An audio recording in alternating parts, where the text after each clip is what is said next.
उसका पहला बाब पहली आयत से।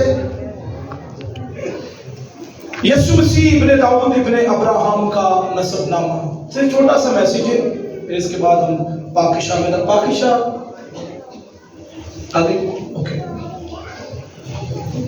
यीशु मसीह इब्ने दाऊद इब्ने अब्राहम का नसबनामा, खुदा के कलाम का पढ़ा सुना और इस पर अमल किया जाना हम सबके लिए बाइस से बरकत है।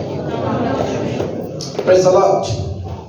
मेरे अजीज बहनों और भाइयों, मत्ती रसूल जब इस अंजील को शुरू करता है तो ये यीशु मसीह के नाम से शुरू करता है। और मत्ती पहले बाब के दो हिस्से हैं। पहला हिस्सा नसबनामे का है, दूसरा हिस्सा मसीह की पैदाइश का है।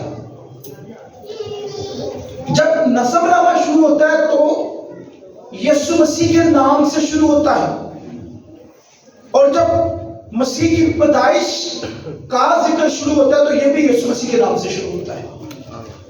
अब मैंने आपके सामने पढ़ा यीशु मसीह इब्ने दाऊद, ये यीशु मसीह के नाम से शुरू हो रहा है। फिर 18वीं आयत में आ जाए, वहां पर क्या लिखा है? अब यीशु मसीह की पैदाइश, अब यीशु मसीह की पैदाइश इस तरह से हुई कि जब उसकी मां मरियम की मंगनी यूसुफ के साथ होगी तो उनके इकट्ठा होने से पहले वो रूह कुद्दस की कुदरत से हमला पाई गई। यानी इस चैप्टर के दोनों हिस्सों में आगाज किसके नाम से हो रहा है? यीशु मसीह के नाम से। और चूंकि ये आगाज यीशु मसीह के नाम से हो रहा है तो इसका मतलब यह है कि मत्ती की अंजील पुराने और नए अहदनामे को जोड़ने के लिए पुल का काम करती है। दूसरी बात, मत्ती की अंजील यीशु मसीह को इब्ने दाऊद और इब्ने अब्राहम कहती है। और जब मुसन्निफ ये लिखता है कि यीशु मसीह, इसका मतलब क्या है? यीशु का मतलब सबों ने,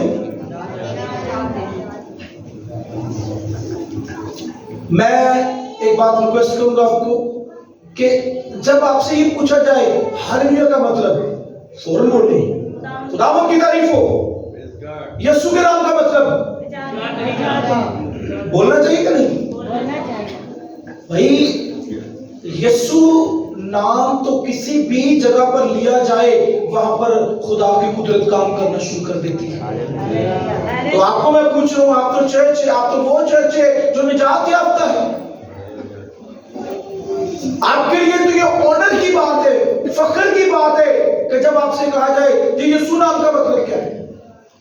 मैं गैर में मार्केटिंग करता था, मुझे पूछते थे कि हम तो ईसा को जानते, यीशु के नाम का मतलब क्या है? मैंने कहा जी यीशु के नाम का मतलब, मैं ऐलान किया यीशु के नाम का मतलब निजात दहिंदा। और मैं तो कईयों को यह भी कह देता था कि जो कोई यीशु को कबूल नहीं करेगा वो निजात नहीं पाएगा। खास नहीं, जब तक कोई यीशु को कबूल नहीं करेगा वो निजात नहीं पाएगा। और आगे समझ कर हम भी ईमान रखते हैं, हम ईमान रखते हैं। मैंने कहा ईमान रखना और बात है, कबूल करना और बात है। हालेलुया। जब कबूल कर लेते हैं तो मसीह की निजात आपके अंदर आ जाती है। जितनों ने उसे कबूल किया उसने उनको खुदा के फर्जंद बनने का हक बख्शा।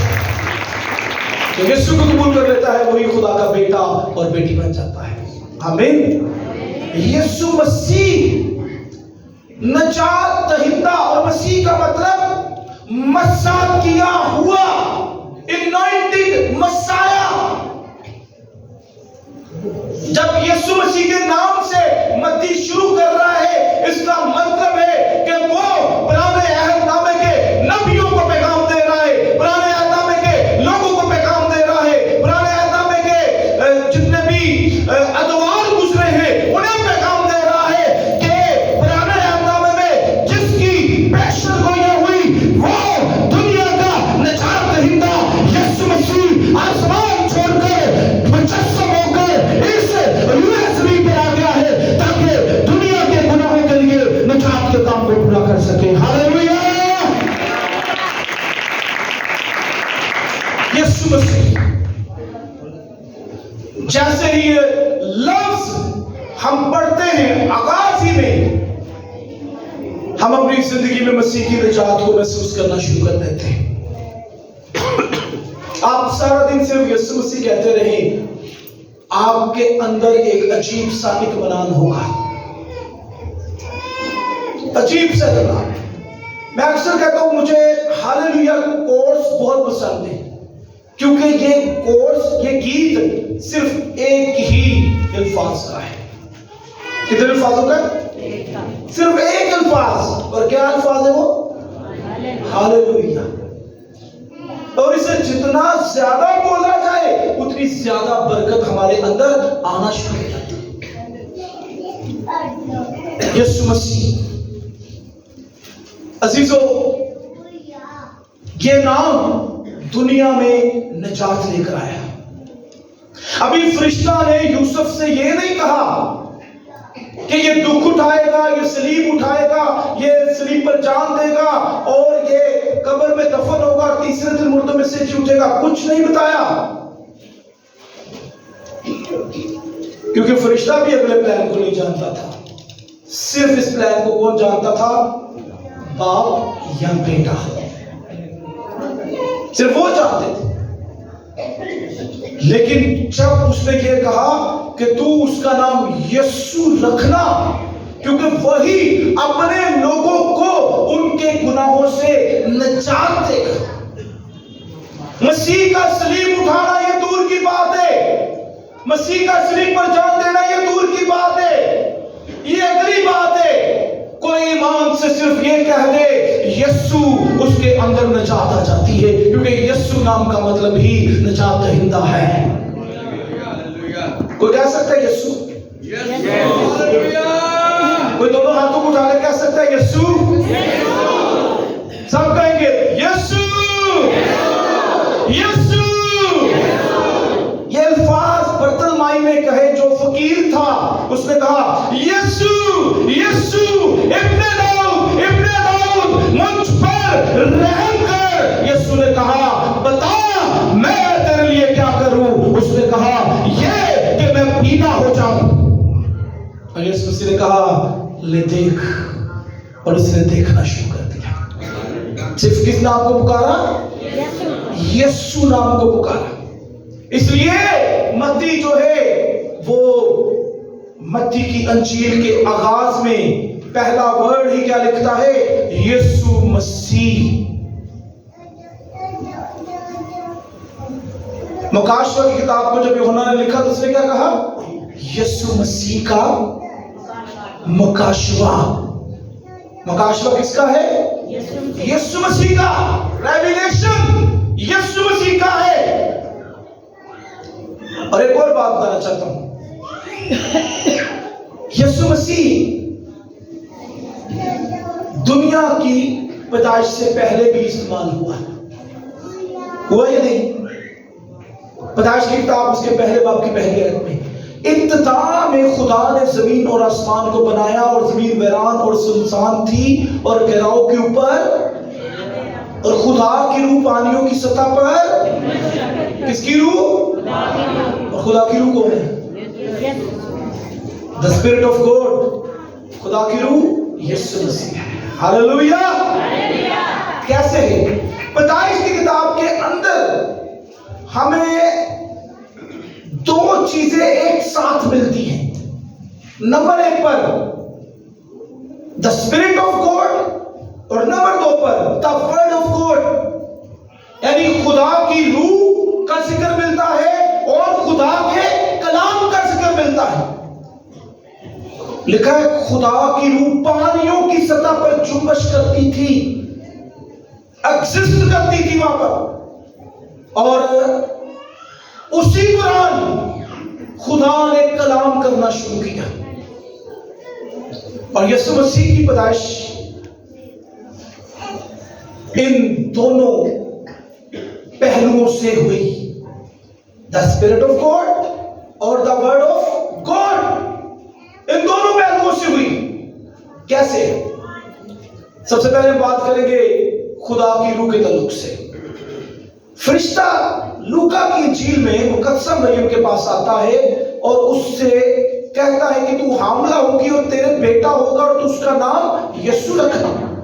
मुकद्दसा मरियम इस पैगाम से घबरा गई और फरिश्ते से सवाल करती है, ये क्यों कर होगा जबकि मैं मर्द से ना वाकिफ हूं। फरिश्ता ने उससे कहा, रूह कुदस तुझ पर नाज़िल होगा और खुदा ताला की कुदरत तुझ पर, और इस सबब से वो मौलूद मुकद्दस खुदा का हालेलुया नाज़िल क्या होगा तुझ पर, रूह कुदस तुझ पर नाज़िल होगा, पाक रूह तुझ पर नाज़िल होगा, तेरे रहम में खुदा का रूह आ जाएगा, खुदा का वो रूह जो इब्तिदा में पानियों की सतह पर जो करता था वो तेरे रहम में आ जाएगा, और इसी सबब से वो मौलूद मुकद्दस खुदा का बेटा कहलाएगा। एक और बात, यीशु पैदा नहीं हुआ, यीशु बख्शा गया है। पैदा वो होता है जो पहले नहीं होता, समझ आ रही है? पैदा कौन होता है? जो पहले नहीं होता। लेकिन यीशु के लिए ये लफ्ज यूज हुआ, वो मौलूद मुकद्दस, यानी वो जो पहले से मौजूद है, वो पहले से मौजूद है, इसलिए वो बख्शा गया। और इसका रेफरेंस कहां पर मिलता है? यशायाह की किताब में, हमारे लिए एक लड़का तवल्लद हुआ और हमें एक बेटा बख्शा गया, बेटा बख्शा गया है। नंबर 2 पर द वर्ड ऑफ गॉड, पैदाइश की किताब में जब खुदा ने कलाम किया तो कायनात बनना शुरू हो गई। और क्या लिखा है यूहन्ना की इंजील पहले बाब की पहली आयत में? आइए देखिए, यूहन्ना की इंजील पहला बाब पहली आयत। इब्तिदा में सब बोलेंगे कि हमारा कलमा है, आपको ज़बानी याद होना चाहिए। इब्तिदा में कलाम खुदा के और कलाम खुदा था और कलाम खुदा था, यही इब्तिदा में खुदा के सब चीजें उसके वसीला से, और जो कुछ पैदा हुआ है उसमें से कोई चीज भी उसके बगैर पैदा नहीं हुई। इस कलाम से क्या हुआ? सारी चीजें पैदा हुई। जो कुछ कायनात में है वो खुदा के कलाम के बगैर पैदा नहीं हुआ। और आपको पता है कि ये कलाम जो इब्तिदा में था, जिससे कायनात बनी, मुजस्सम हुआ।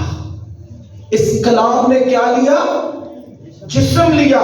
14वीं आयत में लिखा है, और कलाम मुजस्सम हुआ और फजल और सच्चाई से मामूर होकर हमारे, और हमने उसका ऐसा जलाल देखा जैसा कि बाप के, और बाप का इकलौता कौन है? यीशु मसीह। जोरदार तालियां मेरे यीशु के लिए।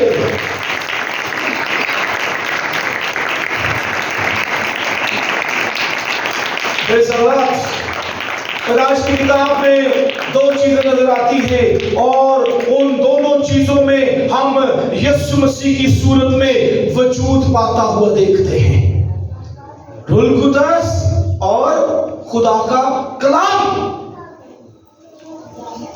तेरा कलाम मेरे कदमों के लिए चिराग और मेरी राह के लिए, मैंने तेरे कलाम को अपने दिल में रख लिया ताकि तेरे खिलाफ गुनाह ना करूं।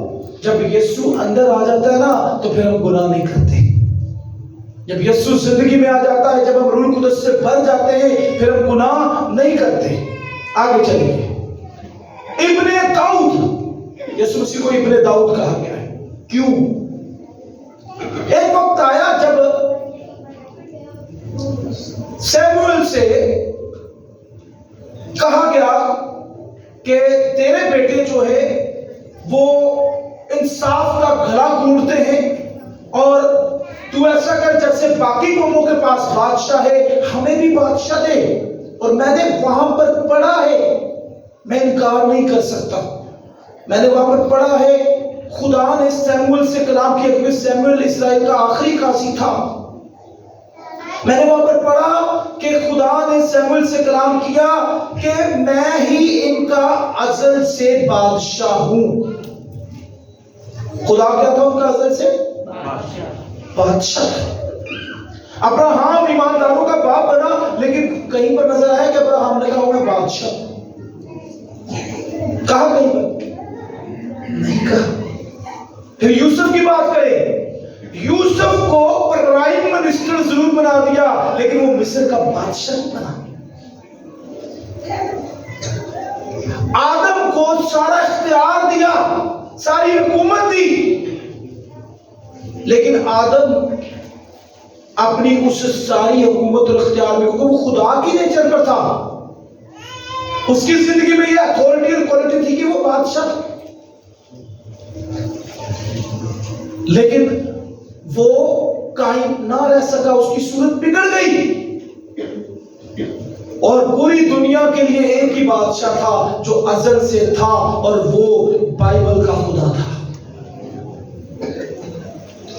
खुदा ने सैमुएल से कलाम किया, मैं ही अज़ल से का बादशाह हूं, लेकिन फिर भी अगर ये तुझसे बादशाह मांगते तो इनको दे दे, तुमको बादशाह दे दे।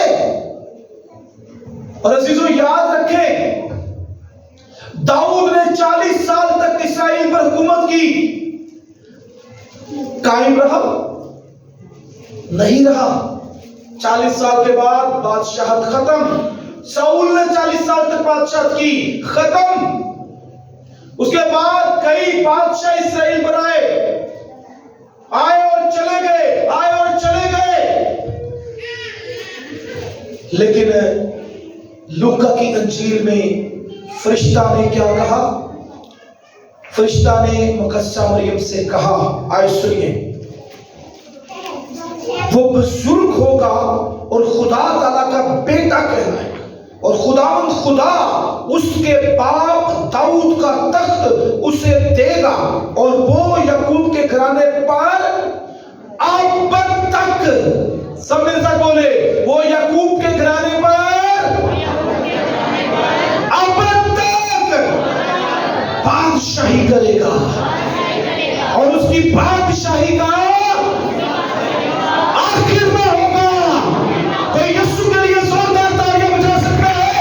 जो असल से अब तक बादशाह है, उसे इब्ने दाऊद इसलिए कहा गया क्योंकि नकाशा की किताब के अंदर उसकी लाल और पेशाब में यह नाम लिखा है, खुदावंदों का खुदा और बादशाह का बादशाह।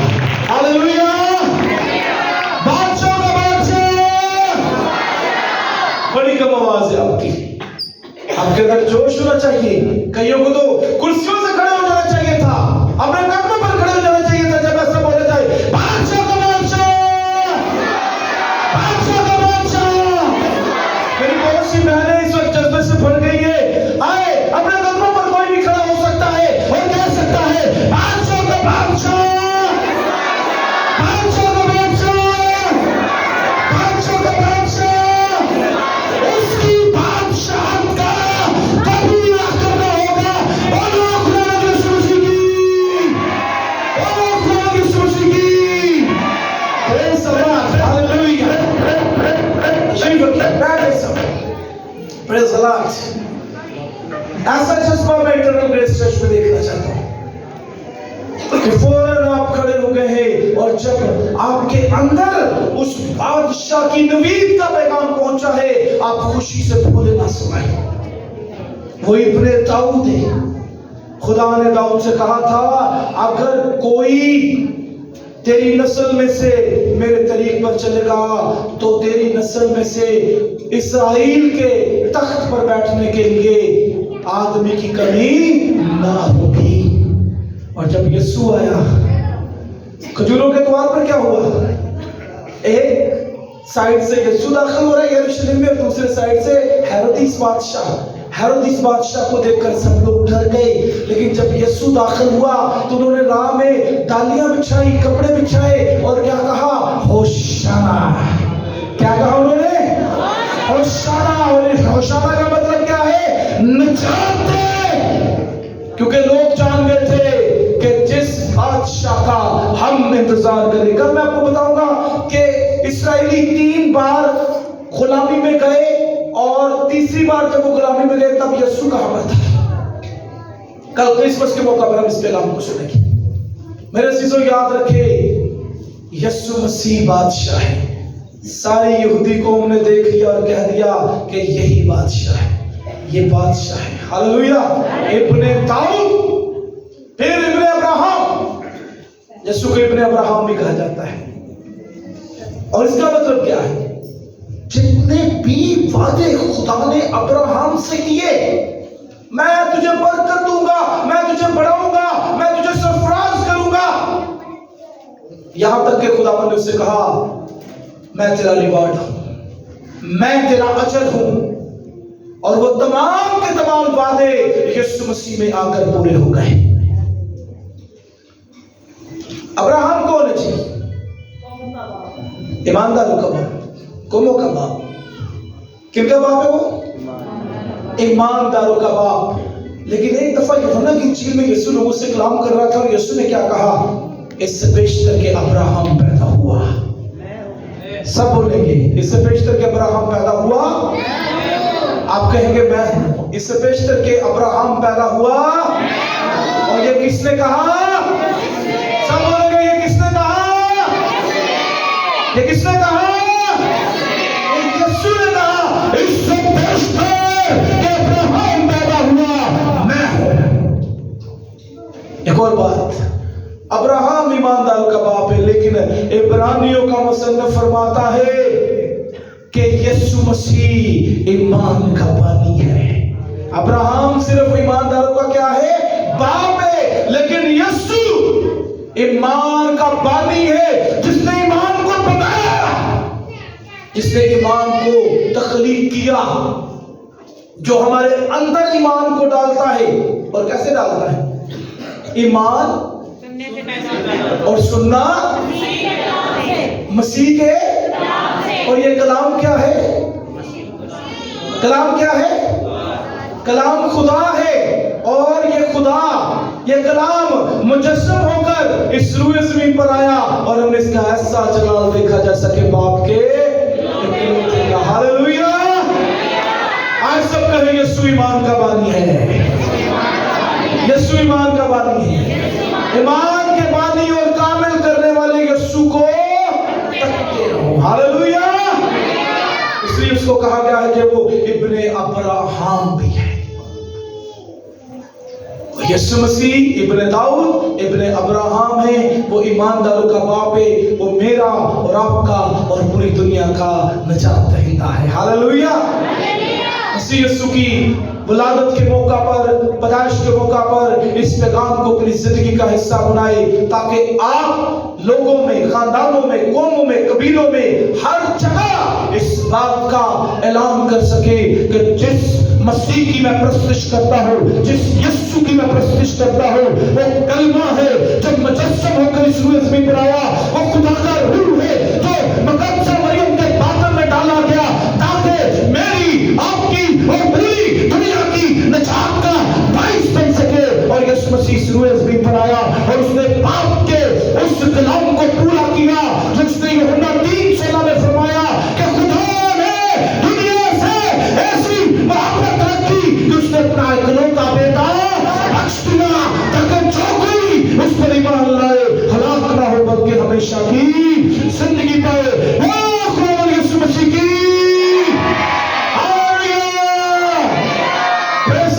खुदा की कलाम के वसीला से हम सबको बरकत दे।